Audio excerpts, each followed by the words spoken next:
Hello everyone and welcome back to my channel.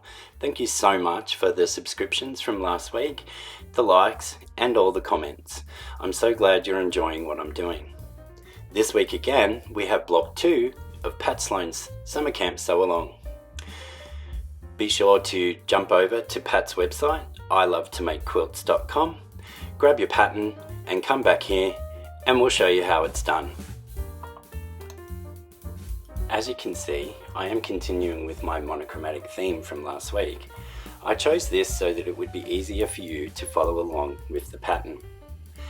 As you will also notice, there are a lot more pieces this week, but don't worry, the block is quite easy and comes together quickly. This week we have large light squares, light rectangles, small light squares, small medium squares, medium rectangles, large dark squares and small dark squares. Now it's time to get organized and start creating. We won't need the rectangles at this stage, and from all bar the small dark squares we are going to make half square triangles. So on the back of all of the light squares we need to draw a diagonal line from corner to corner. You can use any marking tool you like, and as last week you will see here, I am using a lead pencil. Once you have all of the squares marked, match them up with their companions and set them aside for now.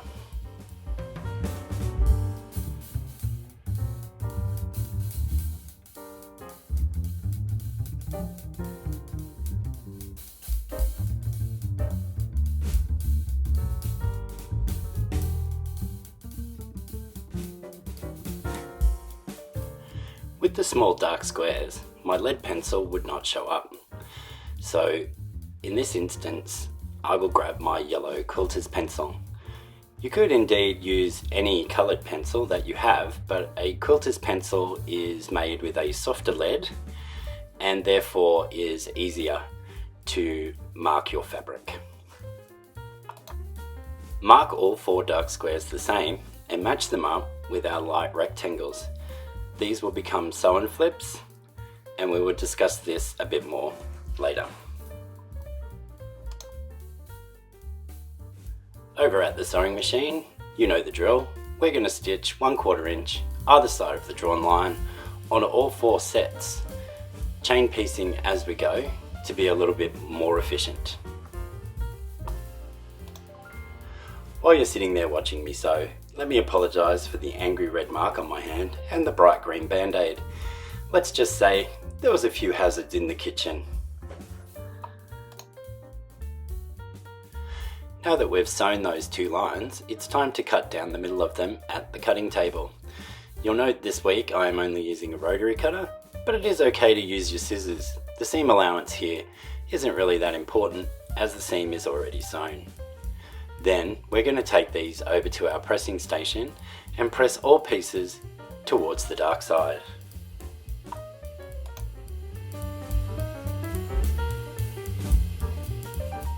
As you can see here, press to the dark, and remember pressing is sitting your ironing down, holding it for a few seconds and lifting. It's not a backwards and forward motion of ironing. Once again, you will see that I am squaring my blocks up 2 at a time. If you're not comfortable doing this, 1 at a time is fine. Again, we place the diagonal line on the stitching, ensuring there is enough fabric outside the required measurement, and trim. Rotate, trim again. Repeat on all half square triangles, with the larger ones being cut down to 4.5 inches.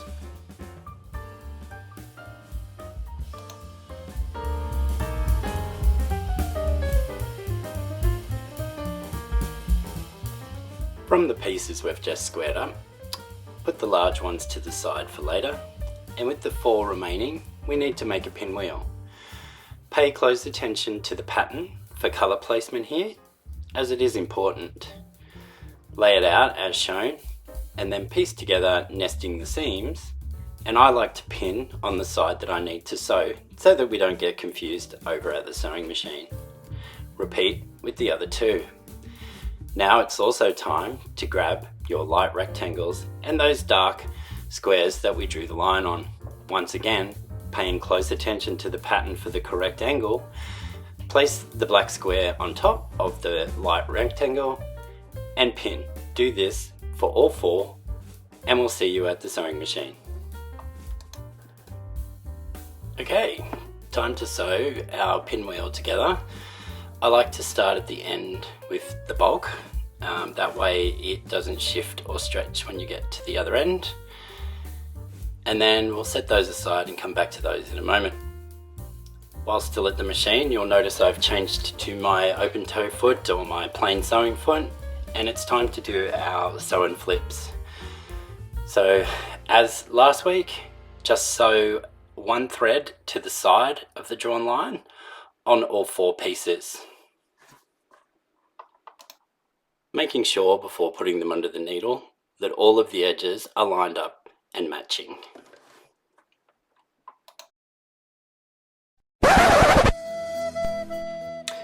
Sorry folks, in place of filming the correct footage for this section of the tutorial, I instead filmed me moving and resetting the camera for each part. In this section I would have sewn and completed the pinwheel and the sew and flip, which you can refer to last week's video on how to do. We now return you to your regularly scheduled program. And we're back on the air. Now it's time to take the medium rectangles we set aside earlier and sew them together with the sew and flip sections created just before. You will notice my pinwheel block is already sewn under the needle, and we will get back to that shortly. Do this for all 4 pieces and press to the medium rectangle. Okay, with the pinwheel block, what we are going to do is swirl the seam allowances in the middle here to reduce the bulk and make it as flat as possible. What you see me doing first is just unpicking the few stitches that are outside the seam allowance that is on the block. Then you give it a little twist, open it up and press all the seam allowances going in the same direction, in this case anti-clockwise, and you will create a tiny pinwheel on the back in the middle, and it will be nice and flat.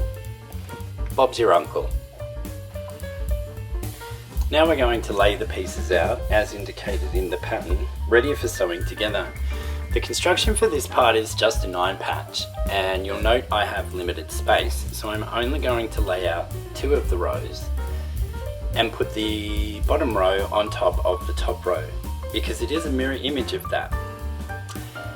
You'll notice here I'm fussing on these seams in the center, and that's because I have to change the direction of the seams in the center ones on the outside to create proper nesting.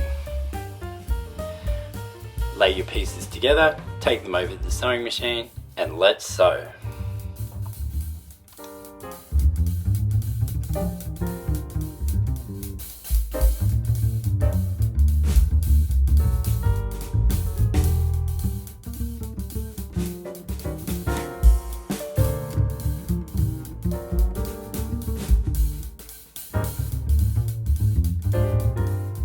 As mentioned before, I realised I needed to change the direction of some of my seams, so I applied the same theory from last week's video, where I gave the seam allowance a quick clip and then ironed the seam allowance in the opposite direction.